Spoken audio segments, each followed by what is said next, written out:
Human existence is at a crossroads.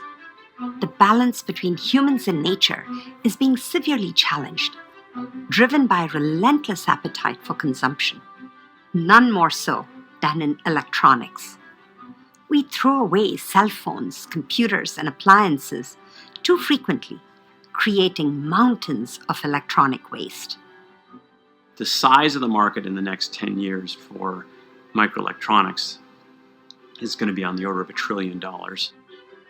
People, especially in the Western world, want faster internet, ChatGPT, and self-driving cars, which require electronic chips to be made smaller.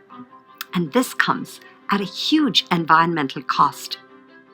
The bottom line is that 4% of the population uses 24% of the planet's extracted resources. Every year, the world produces 50 million metric tons of electronic waste, while the microchip industry uses unreplaceable scarce minerals, over 200 terawatt-hours of energy, and over 250 billion gallons of water.